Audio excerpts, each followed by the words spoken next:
All right, so get this. We're going to dive deep into the science of athletic success. Like no crystal ball, but real science. You sent over these excerpts from the NSCA Essentials of Sports Science, and I gotta say, this stuff is really fascinating. It really is. The field is just exploding right now. We're Yeah. moving past these old school training myths into this data-driven approach. It's about understanding the athlete as a complete system. Exactly. It's like cutting edge tech meets the human body. And using science to push athletes to their absolute limits. I think whether you're a coach or an athlete yourself or just a huge sports fan, this deep dive is going to be packed with insights. Training, injury prevention, even a peek into the future of the field. Yeah, and one of the things that really struck me from the book was this idea of the rise of the sports scientist. They're like the bridge between the research world and what's actually happening out on the field or the court. Right, because for so long there was this disconnect. Hmm. Research would be happening, but it wasn't always making its way into practice. The book talks about this guy, Dr. Kaijo Heikkinen, who actually found a clever way to get funding.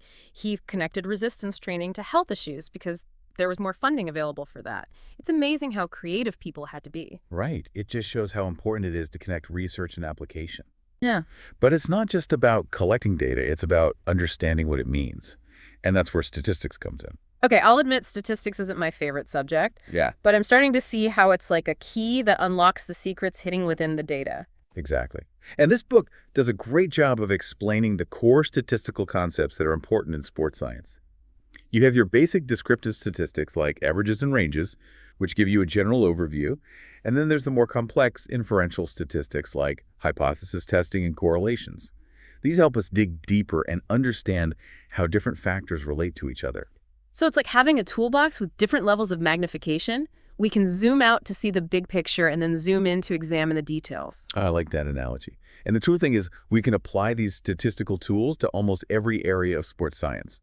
Analyzing training loads, recovery data performance metrics, even injury risk factors. So it's not just about doing calculations in a lab, it's about using those calculations to make real-world decisions that can help athletes train, recover, and achieve their goals. Precisely.